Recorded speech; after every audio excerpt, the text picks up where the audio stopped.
Hello, ladies and gentlemen. How are you? My name is Gerard Mugema again. I'm the founder and CEO of BizSpire. Thank you very much for watching our YouTube channel. Those that haven't yet liked our Facebook page, please go to facebook.com/BizSpire. Then get to like the page and continue getting inspired. Now, those that have already liked, thank you very much. Thank you very much, all you inspired people. Today, I'm going to talk about why many startups fail. Many of them even fail before setting off. I've taken time, done some survey, and found so many reasons, many of which are very avoidable, some are unavoidable. So I'm going to talk about those, then help you discover some of them, and then see how you can go through them in case you encounter some of the challenges. Now, on top of the list is competition from existing businesses.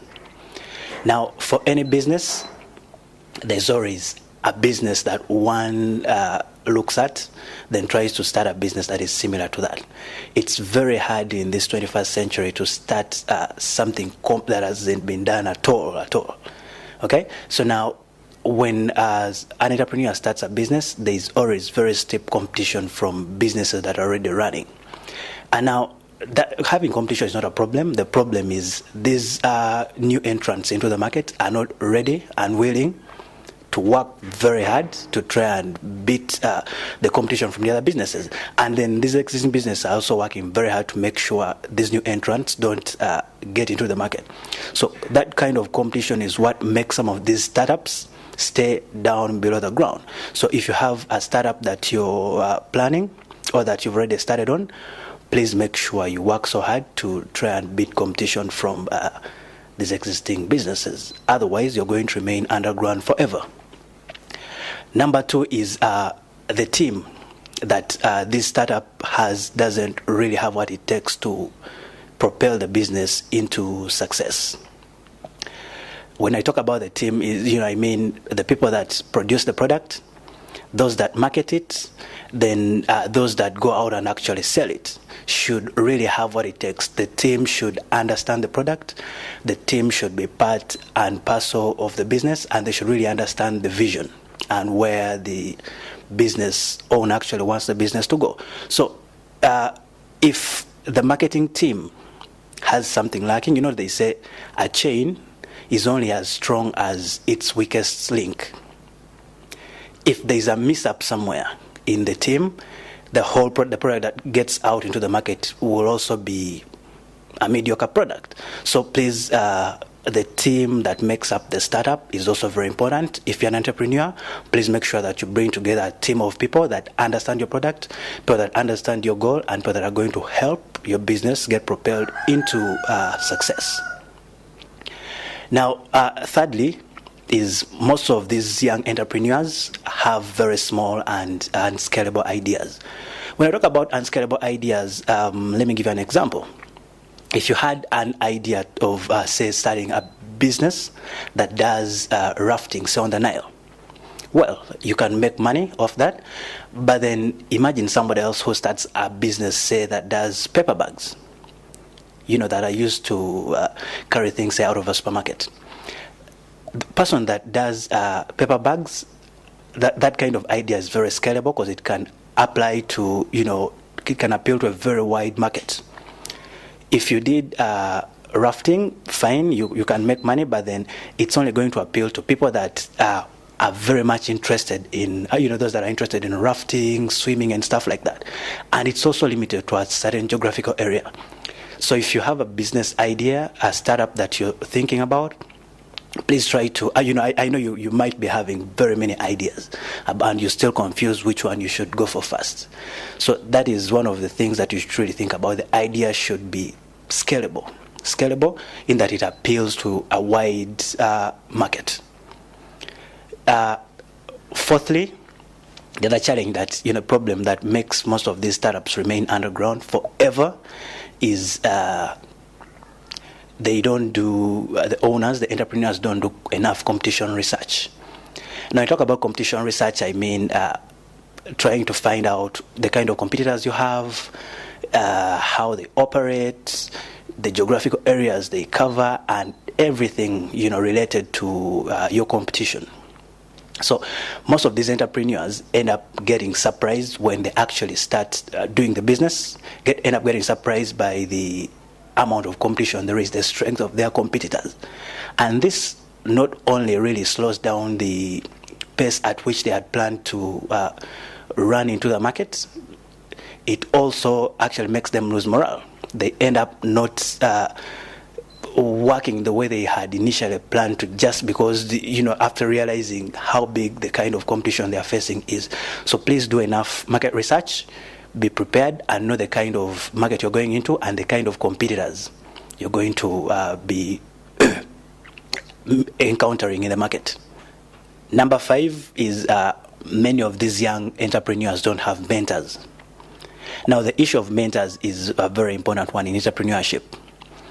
A mentor is somebody that you look up to, somebody you admire, and that's probably somebody that has a very successful business that is already out there running. So it's very important to have somebody you compare yourself with, somebody you're looking up to, and somebody that you'd like to be like sometime to come. That not only sets a standard for you, but it sets a very high bar that you really have to work very hard to cross. Okay, and that makes you work really hard.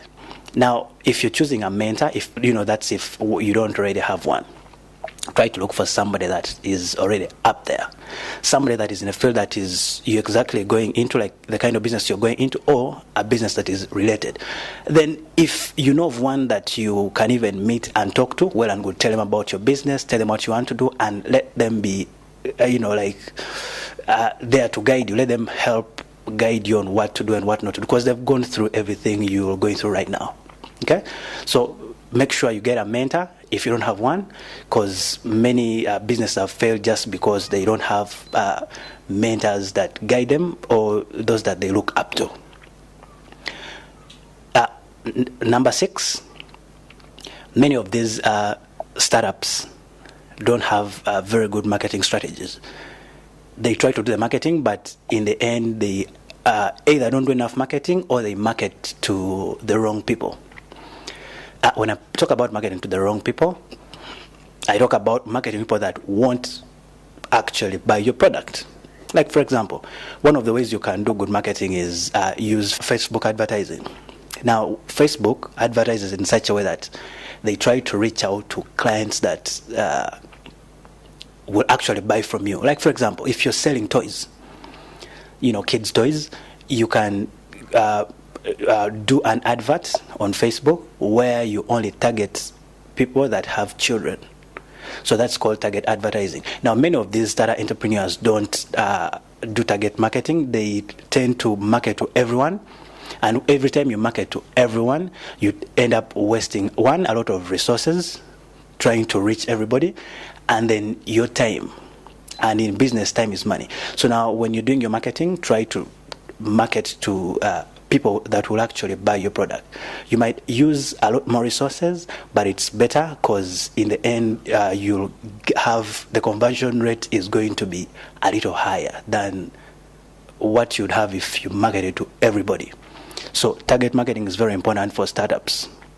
Now, number 7 is most of these startup businesses, the entrepreneurs don't have passion for the businesses.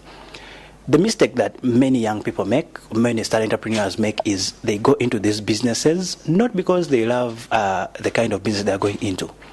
They go into these businesses because they've seen somebody make a lot of money doing the same. Like, for example, if you saw that somebody was doing tours and travel and they were making lots of money, a young entrepreneur out there would definitely want to go into tours and travel without knowing, one, the kind of market they're going into, what propelled the other person to go into tours and travel, and many other factors. So they end up going in just for the money bit of it. And then the reason it actually collapses or doesn't get to see the light of day is the entrepreneur doesn't have what it takes to move it forward. They only looked at the money bit of it and didn't really have the love for the business. So when you're going for a business idea, if there is an idea that you're incubating, please think about something that you love. Let that the beginning point should be, what do I love to do, and how can I make some money from what I love to do? Okay, so that's very important too when you're going into business, like to help your business reach the top, like sooner than it should actually reach there. You've got to go into something that you love. Somebody once said, I don't remember exactly who this was, but they said, do something that you love, choose a job you love to do, and you won't work a single day in your life. So choose the kind of business that is in line with the things you love to do, and you won't have to work a single day in your life. Now, lastly, many starter entrepreneurs put revenues first. When you start just starting to do a business, you've got to understand that you've got to invest first, take time, and then reap from the business later. Many startup entrepreneurs put a lot of pressure on their businesses, like they expect too much as it begins, and I don't blame them for this. It's simply because many of them don't have enough capital to start these businesses, so they expect to start reaping immediately in order to survive.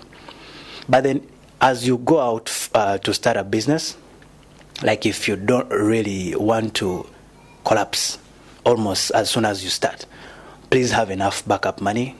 Be prepared to invest for some time before you can actually reap.